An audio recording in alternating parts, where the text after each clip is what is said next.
స్వర్గీయ మాజీ ప్రధాని రాజీవ్ గాంధీ 78వ జయంతిని పురస్కరించుకొని రంగారెడ్డి జిల్లా Meerpet municipal corporation Congress party అధ్యక్షుడు సామిడి గోపాల్ రెడ్డి ఆధ్వర్యంలో బాలపూర్ చౌరస్తాలో రాజీవ్ గాంధీ చిత్రపటానికి పూలమాలలు వేసి నివాళులర్పించి పండ్లు పంపించేశారు. ఈ సందర్భంగా వారు మాట్లాడుతూ రాజీవ్ గాంధీ ప్రధానమంత్రి హోదాలో దేశానికి ఎన్నో సంస్కరణలు తెచ్చారని గుర్తు చేశారు. ఎంతో అత్యున్నతమైన ఐటీ రంగాన్ని దేశానికి పరిచయం చేసిన వ్యక్తిగా రాజీవ్ గాంధీని కొనియాడారు. దేశ అభివృద్ధి కేవలం కాంగ్రెస్ పార్టీతోనే సాధ్యమవుతుందని తెలిపారు. ఈ కార్యక్రమంలో కంటెస్టెడ్ కార్పొరేటర్లు, కాంగ్రెస్ పార్టీ నాయకులు తదితరులు పెద్ద సంఖ్యలో హాజరయ్యారు.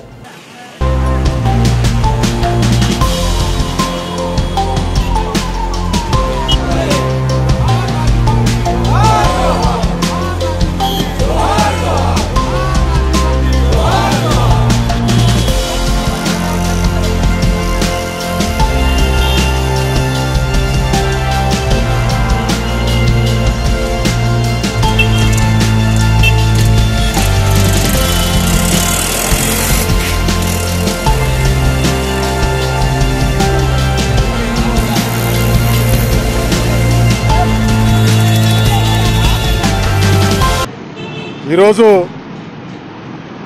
దివంగత నేత మాజీ భారత ప్రధాని రాజీవ్ గాంధీ గారి 78వ జన్మదిన సందర్భంగా మీర్పేట్ మున్సిపల్ కార్పొరేషన్లో కాంగ్రెస్ శ్రేణులందరం కలిసి వారికి ఘన నివాళులు అర్పించడం జరిగింది. భారతదేశంలో అత్యంత చిన్న వయసులో, అంటే దాదాపు 40 సంవత్సరాల వయసులో ఆయన ప్రధానమంత్రి హోదాను అలంకరించి దేశానికి ఎన్నో సేవలను అందించి చివరికి వారి ప్రాణ త్యాగాన్ని కూడా పణంగా పెట్టి దేశ ప్రజల కోసం అనునిత్యం పోరాటం చేసినటువంటి వ్యక్తి మన రాజీవ్ గాంధీ గారు. ఐటీ సంస్కరణలు ఇలా దేశంలో అత్యున్నత స్థాయిలో ఉన్న ఐటీని తీసుకొచ్చిన ఘనత శ్రీ రాజీవ్ గాంధీ గారు.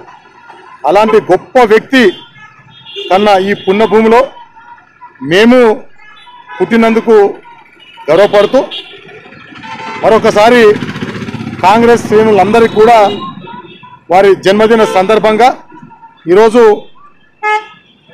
బాలపూర్ చౌరస్తాలో పండ్ల పంపిణీ కార్యక్రమం జరిగింది. ఈ వీడియో మీకు నచ్చితే లైక్ చేయండి, షేర్ చేయండి, మా ఛానల్ ని సబ్స్క్రైబ్ చేయండి.